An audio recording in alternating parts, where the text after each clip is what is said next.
Hi guys, it's Carrie with rockingfarm. Well, today I'm just kind of doing a day in the life on the farm, just trying to get some stuff done. And the wind is blowing. I don't have my mic cover on, so you're probably going to hear some wind. But I am going to tell you, I finally got my strawberries put into the greenhouse, just because it's supposed to get down to the 30s in the next couple, I think next week.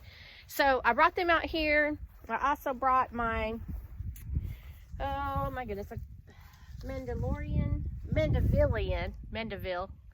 over here. They're still got blooms on them, but since it's going to get cold, I decided that I probably need to bring them into the greenhouse. I still have watermelon over here that I need to harvest, but I'm leaving them out here because they're staying cold. And tonight we're having some people come over, so we're just going to use one of these, and it's been cool enough that I don't have to worry about it being in the refrigerator and getting cold. But I can tell you something right now, there's a skunk around. Ooh, I can smell it. And I hope my dogs didn't get into it, because they just walked by. Ooh, skunk. Eee. And guys, skunks are not supposed to be out in the sun. Skunks come out at night. If you see skunks during the day, they're usually rabid, which means they have rabies. So do not go near them if you see a skunk during the day. Okay, well, back to it. I need to water my plants that are in the greenhouse. And so we're going to do this. And I've needed to prop the door open because I was getting hung on some grass, so I just had to prop my door open. So it's pretty warm in this greenhouse today. Very hot, very hot. But I don't want to open the windows because the chickens will get in here. Oh, it's 108. Ha! It's hot in here. So anyway, but I don't want to open the windows because the chickens will get in. So anyway, I'm gonna get some water. Probably need to prop you up because I can't do a bucket of water and pour a bucket of water while I am filming. So hope you don't fall.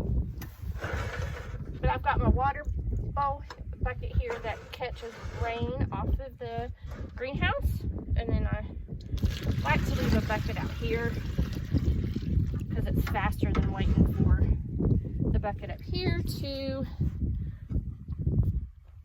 drain into the pitcher. So I'm just going to go ahead and water everything in here. As you can see, I've got my strawberries down here at the bottom. I've got tomato plants and my tea plants.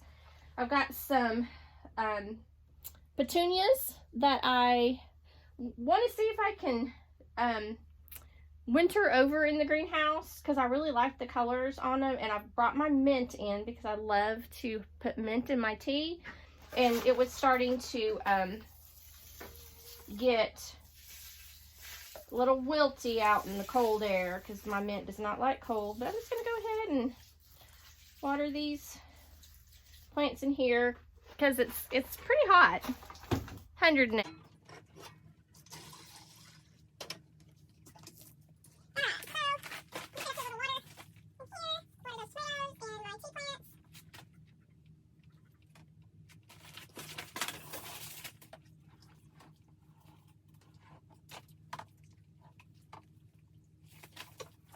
One thing to remember when you are trying to overwinter plants in your greenhouse, you really need to make sure that you water them because with them being in the greenhouse, they don't have drip on them.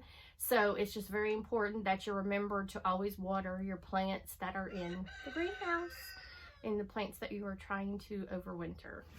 So we'll do that. I think I've got a couple more strawberry plants that I need to water. I need to give some water to the composting worms.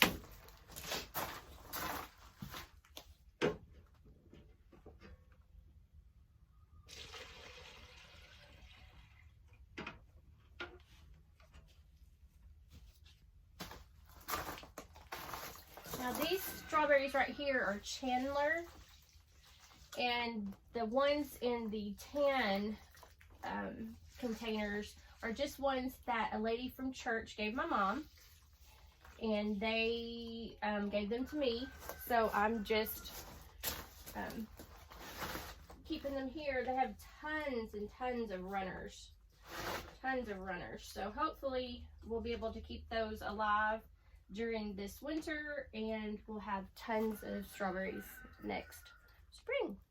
So we need to, yeah. Let me get over here. Okay. So I keep this cardboard on top so that they stay dark, stays dark with my composting worms. And right now it is saying it is right at 64 degrees in my composting bin with my dirt, and my moisture thermometer or dial is saying that it's dry, so I really need to get some water in here. And my pH should be fine. I'll turn it on pH while I'm putting water in there and see if my pH does anything different. You want your pH to be slightly alkaline. When it gets over 7, it starts to be too acidic for your worms. So anything from 10 to right at 7 is good. And right now it's staying on 7. And so we'll leave it there for a while, but I'm going to get some more water and water the worms. Okay, so I am taking my thermometer out and my pH probe and my moisture probe out. And then I'm going to take the top box off so I can look at my worms and see how they're doing.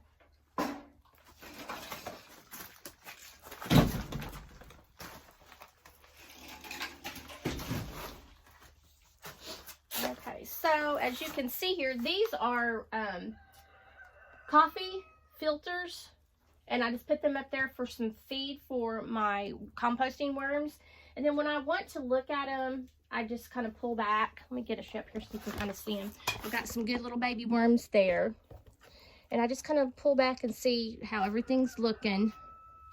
Making sure that they're growing. I've got a lot of worms coming up in here. They've eaten the burlap that I used to use as a cover on top. So my worms are looking good. It does look like, yeah, it's a little dry. Now remember, worms cannot breathe if they do not have moisture. There you can see quite a few composting worms up there. I've kind of moved them all around. There's little ones, bigger ones. So we know that we're in all stages of growth here for the composting worms. So that is just amazing. Look at that. I am so excited. So I'm going to put those back down. And all of this stuff needs to stay moist in order for them to eat it and for them to be able to breathe and move around in the bed. Yeah, because these up here are pretty dry. Okay, so what I'm going to do now, I'm just going to water the composting worms. Sorry. In here, I've got rock for the floor of my greenhouse, so everything is unlevel. So some of these videos might be a little unlevel, but that's okay. But what I've got under here is just a bucket, and it catches all of the compost tea. When I water it, it goes down there, and like if I need to water, I'll just go ahead and use that also. I should have done that before I watered all the other plants, but hindsight's 2020. But anyway, so I'm going to go ahead and water these worms up, and I'll probably just go ahead and grab that bucket and put that water, the compost tea water, on the plants down here in the bottom. So I like to use just my garden pail that has the shower top on it. I'm going to hold this out a little bit just to get them wet. And you can kind of tell if your worms, if your bed is too dry, if when you start pulling stuff back and you don't see worms, they're trying to get to the bottom because they cannot feel the bottom, they're trying to get to moisture soil by going down. So if they're not on the top, when you start pulling back your cardboard and what you have in here to feed them, that's because their soil is too dry and they're trying to go down to get to moist soil. Now you can hear that dripping down into the Rubbermaid tub. And I'll let that drip out for a while. I think I might do one more pail of water just because that was a little dry and since it's getting so hot during the day.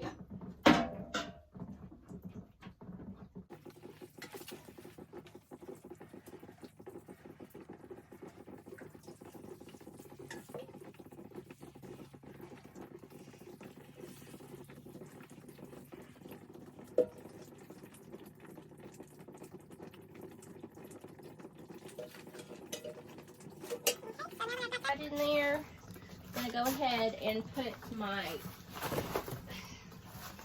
next spray on.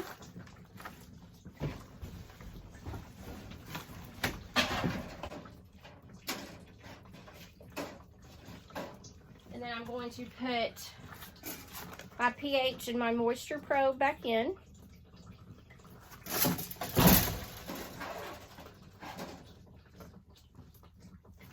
And I am going to put my thermometer probe back in.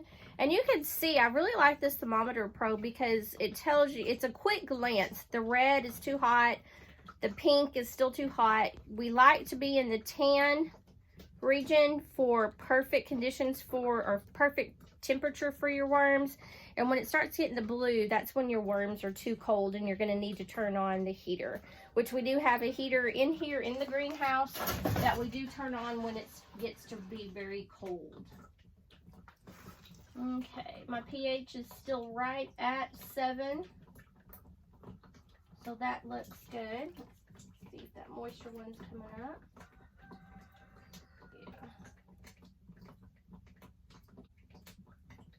Yeah, see, this is still staying on the drier end of moist. So we'll just have to keep watch over it the next couple of days and make sure that it doesn't get too dry. Okay, now I'm going to put my cardboard back up here to make it dark because the composting worms like the darkness and they will come more to the top of the pallet and start eating.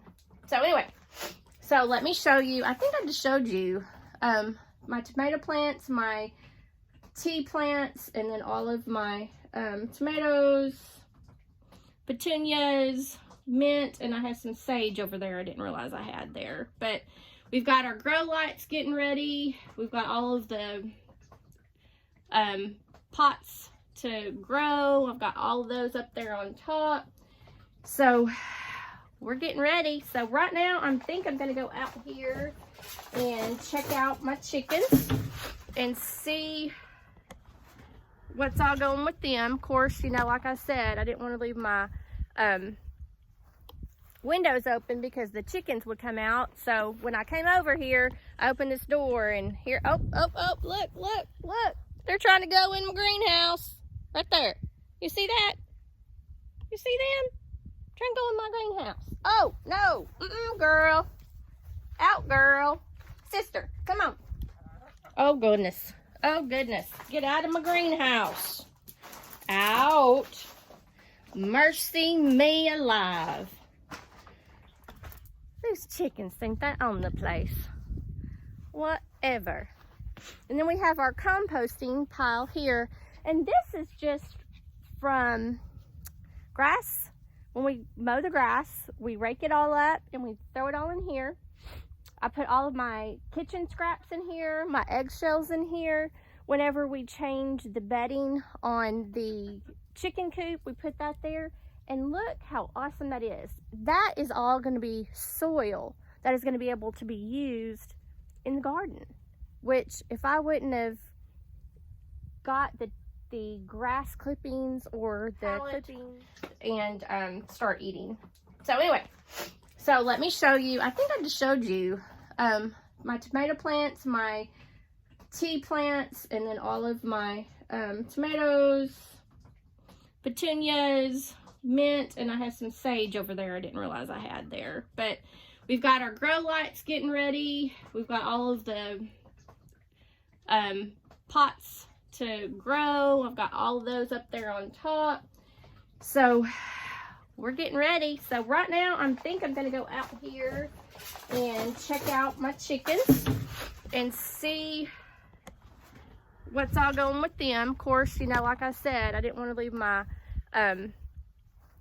windows open because the chickens would come out. So when I came over here, I opened this door and here, oh, look, they're trying to go in my greenhouse right there. You see that? You see them? Trying to go in my greenhouse. Oh, no, girl, out, girl, sister, come on. Oh goodness, get out of my greenhouse. Out. Mercy me alive.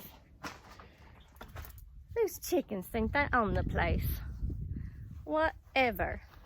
And then we have our composting pile here. And this is just from grass.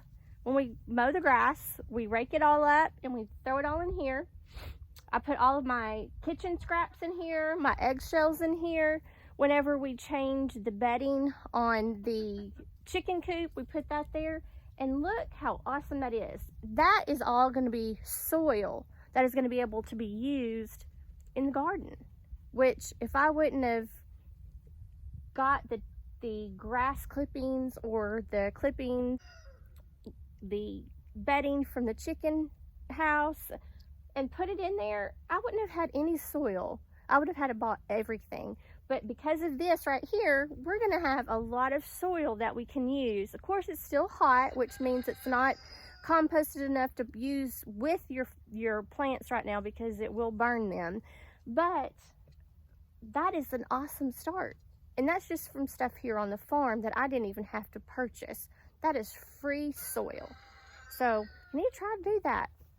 Comment below if you compost. You know, a lot of people, you say you have to have so much carbon, so much nitrogen. I don't do that. I just put it all in there.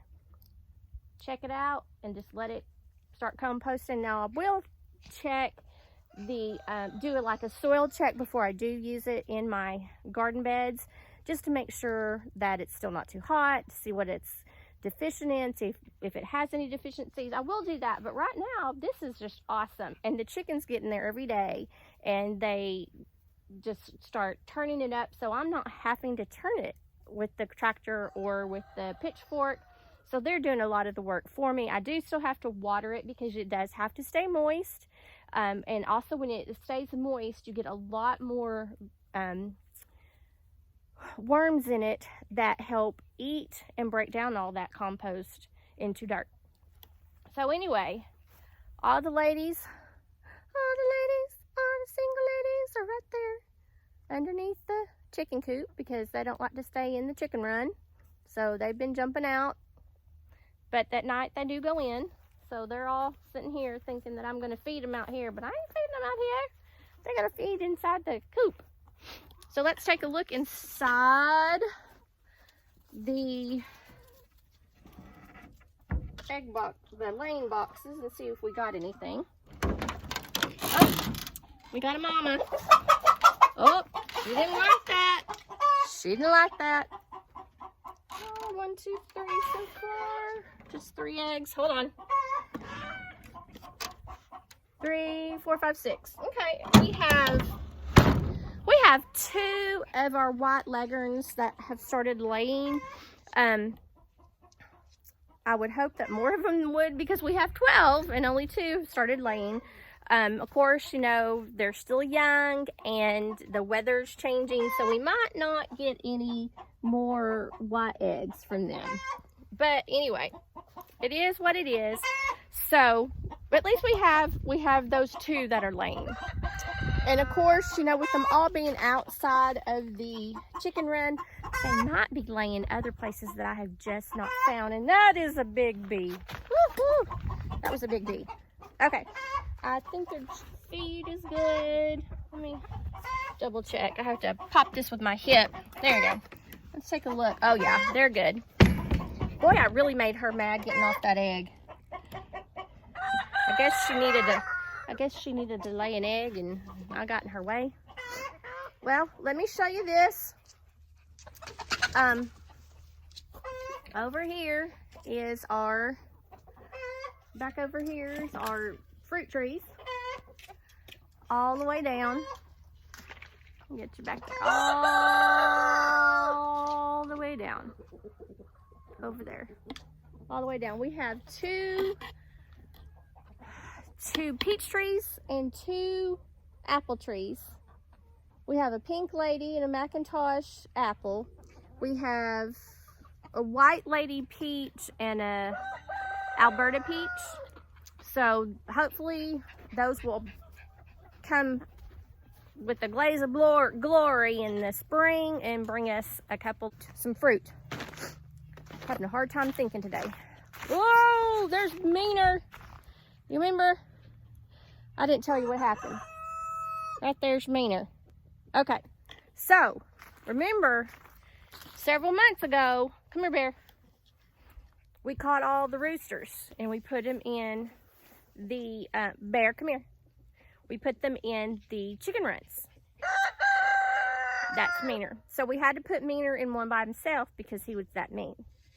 So the other day I was trying to be so nice to Meaner, and I was putting a dog kennel in his chicken tractor so that he would have extra protection from the water and the rain, because it was getting really cold and the cold elements. Well, when I did that, he jumped out. Like, holy smoke. Well, I left him out. Well, the next day I'm coming out and I'm going to my greenhouse. And I noticed all the chickens are coming at me. And I looked over and I saw Meaner. And he was coming at me. Well, I don't know if he was coming at me because the white girls were coming at me, or if he was just coming at me because he was mad. So anyway, I grabbed a fishing net, started chasing him, and I told my dog, Bear, get him, get him, get him. Well, I was running real hard. Woo, I was getting him, and I was like, I'm gonna get you now. Well, in my mind, I see myself going, meow. Well, it wasn't just in my mind. It was me going and falling on the ground, and I'm almost broke a hip. So anyway, Meaner is still out, and I'm going to show you how mean he is. If you can see that, he is right there trying to fight the other chicken rooster that is in the other chicken run. And you know what, guys? The men don't want to help me get him because he's just that mean. We did pull his spurs out, and when you pull his spurs out, what it is it's like a fingernail over this muscle spot on the back of his legs that can cut you up. So he doesn't have that hard nail part on it anymore. He's mostly, right now it's real soft, but he's so mean. I wouldn't doubt that he could hurt me really bad. So I'm hoping that since I got Bear to get him, that he won't come at me. Of course, usually he would run at me if I was standing this close to him this time, but he's kind of staying away. I'm trying to, Bear, come here.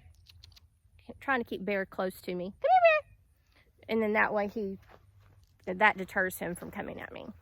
So anyway, we have amazing turnips, and I will probably harvest some of those next week.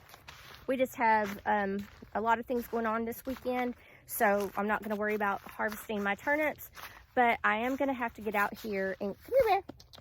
Come here, Bear. Bear, come here. Come on. Come over here by me. Okay, so carrots, mustard greens, whole bunch of mustard, and then my turnips. I mean, you can see them. I don't know if you can see down in there by my finger how they're coming up. So those will need to be harvested probably next week or this coming week. And My kale is looking good. Hopefully I will pick some of this week and make some kale chips. Just a healthy snack. Bear, come here. Come here. He's coming over here by me. He's looking at me. Good girl. Come here, Coco. Coco Moco. Come here, Coco, Coco, Coco. Get the other dog over here. Maybe he won't come by me. I'm going to have to turn this way. Sorry, guys. Got to keep my eye on that rooster. So, we have the okra. Right now, it's just looking pretty. I don't think it's going to actually produce any okra just because of all the cool weathers, cool nights. But it was sure fun to try. Peas are not doing very well just because I don't have a lot of plants because the chicken decided to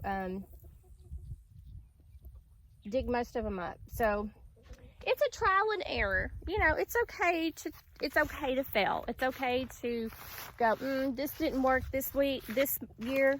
So we're learning. That's what you need to do. It's just to go ahead and try and learn. Still have all my basil up and the bees are still out here. Wonderful kale. Oh, look at this kale. And I just walked into a spider web. Lovely. Ah! It's on my face. Lovely kale. I can't wait to try to make some kale chips. So those are the fun things that we're doing. So I just thought I would look at this. This bell pepper or jalapeno pepper plant I harvested yesterday, probably about, oh my gosh, I would say maybe 6 pounds of jalapeno peppers off of it, and it still has some on it, but most of them I've picked all the big ones off yesterday. Well, look at this, I missed that one. So anyway, it's still going. Look at that. So I didn't pull that out when I pulled all the other ones out and just kind of left this in here. I mean, how amazing is that? And I can, oh girls almighty, did I tell you that the chickens would be laying somewhere else? They're laying in the turnips. I have 1, 2, 3, 4, 5 white lady eggs. Leghorns. Yeah, they're right here. I put them in my pocket. Look, right here. Where did I see them? I don't know how they did that. Oh, they're right here. How are you getting in here? Yep. 1, 2, 3, 4. How funny is that?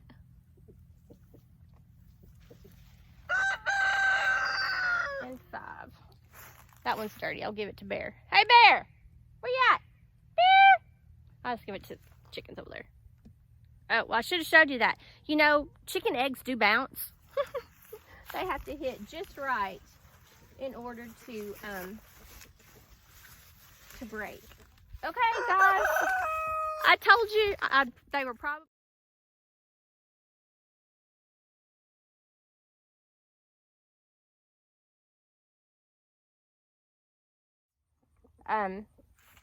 but it's okay. I still have a tomato plant in here that I probably need to come and get out before it gets too cold.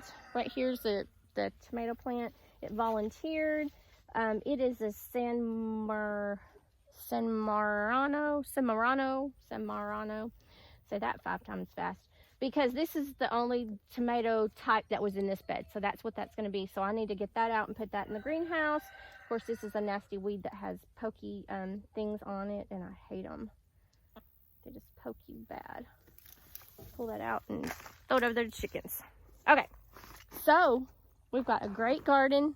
We found out some more of our chickens are laying eggs. There's my beautiful Americana. Love, love, love. Still don't know if it's a rooster or a hen. Or a pullet, sorry. A pullet or a rooster. Because evidently none of them, I have 2 of those. They're not laying, but hopefully next weekend I'm supposed to meet a lady in Fayetteville and pick up some more chicks. She's hatching some out for me, and hopefully we'll get some good Americanas for my project. I want to start selling Americana hatching eggs and Americana chicks. But y'all, thanks for joining me today on this very, very impromptu again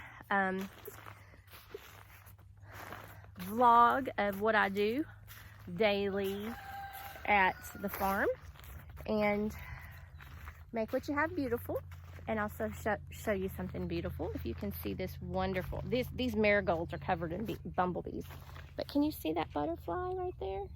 How beautiful is that? That just makes me happy. And then all these bumblebees on here, it's just amazing. I love it. Well guys, thanks for joining me today on this vlog. Not educational, but just kind of showing you a little bit of the farm today. Make what you have beautiful. Evidently none of them, I have 2 of those. They're not laying, but hopefully next weekend I'm supposed to meet a lady in Fayetteville and pick up some more chicks. She's hatching some out for me, and hopefully we'll get some good Americanas for my project. I want to start selling Americana hatching eggs and Americana chicks. But y'all, thanks for joining me today on this very, very impromptu again vlog of what I do daily at the farm, and make what you have beautiful, and also show you something beautiful. If you can see this wonderful, these marigolds are covered in bumblebees, but can you see that butterfly right there? How beautiful is that? That just makes me happy. And then all these bumblebees on here, it's just amazing. I love it. Well guys, thanks for joining me today on this vlog. Not educational, but just kind of showing you a little bit of the farm today. Make what you have beautiful.